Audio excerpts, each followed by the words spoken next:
महाराष्ट्रातील ओबीसींविरुद्ध मराठा या वादाला नेमका पूर्णविराम कधी लागणार आहे? कारण हा प्रश्न आज पुन्हा समोर आलाय. कारण मागच्या वर्षी 2024 मध्ये मुंबईकडे निघालेले मनोज जरांगे वाशीमधून परत आले. तिथे त्यांनी गुलाल उधळून 10% एसीबीसीचं आरक्षण मिळवलं. पण त्यानंतर मग ओबीसी समाज पेटला. ओबीसींनी मोर्चे काढले.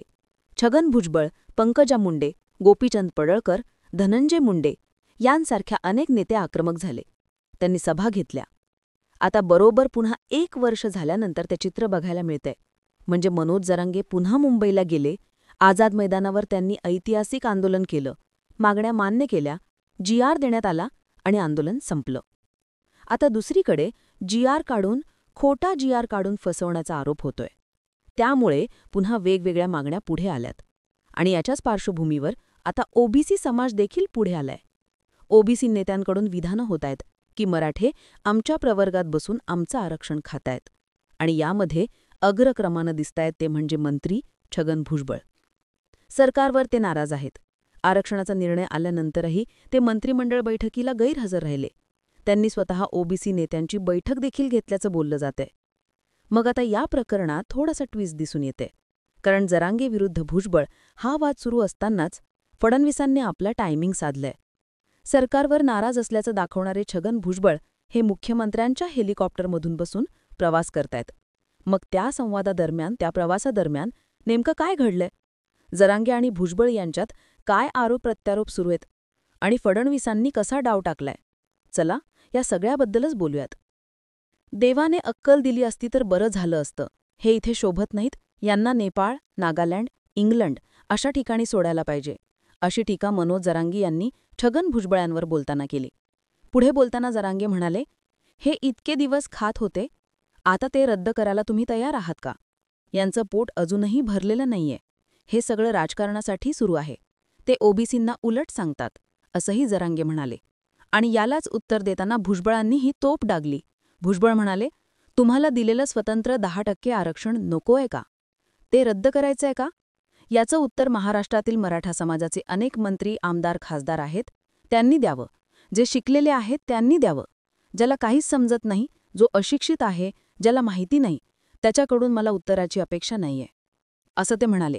आणि पुन्हा अशिक्षित म्हटल्यानंतर याला उत्तर देताना मनोज जरांगे म्हणाले, मी अशिक्षित असूनही तुम्हाला रडकुंडीला आणलंय.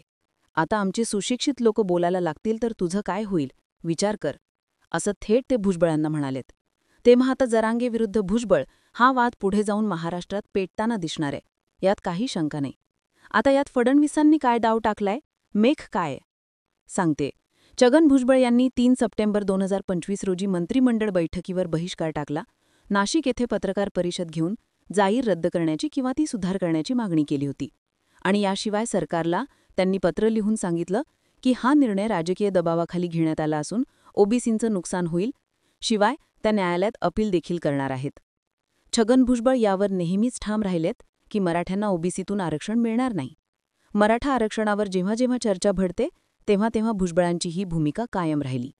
दुसरीकडे मुख्यमंत्री देवेंद्र फडणवीस यांनी काही वर्षांपूर्वी स्पष्ट सांगितलं होतं, ओबीसी हा आमचा DNA आहे. मात्र दुसरीकडे आपली पारंपरिक वोट बँक असलेला ओबीसी मतदार दुखवणार नाही याची काळजी घेणंही तितकंच महत्त्वाचं आहे. हे फडणवीसांनी हेरलं.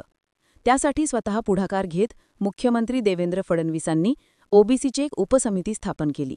यामध्ये मंत्री छगन भुजबळ, महत्त्वाच्या नेत्यांना, भाजपमधील महत्त्वाच्या नेत्यांना स्थान दिलंय. तसेच या महायुतीच्या उपसमितीचे अध्यक्ष आहेत महसूल मंत्री चंद्रशेखर बावनकुळे, अर्थात महत्त्वाचे ओबीसी नेते. आता भुजबळांनी कॅबिनेट मंत्रिपदाच्या बैठकीवर बहिष्कार टाकला आणि दुसरीकडे अजित पवार गटाने देखील स्वतंत्र बैठक घेतली होती, अशी चर्चा सुरू होती.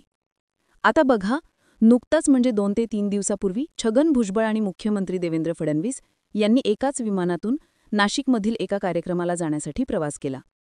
छगन भुजबळ यांच्या नाराजीच्या पार्श्वभूमीवर फडणवीसांनी त्यांच्यासोबत नाशिकला जाताना एकाच विमानानं प्रवास केल्याचं सांगितलं जातं. आता या विमान प्रवासात काय चर्चा झाली हे समोर आलं नसलं तरी भुजबळांची नाराजी दूर करण्याचा प्रयत्न केला जाऊ शकतो, असं देखील सांगितलं जातंय. दुसरीकडे मात्र लातूर जिल्ह्यातील रेणापूर तालुक्यातील वागंधरी या गावातील भरत महादेव कराड या व्यक्तीने ओबीसी आरक्षण संपुष्टात येत असल्याच्या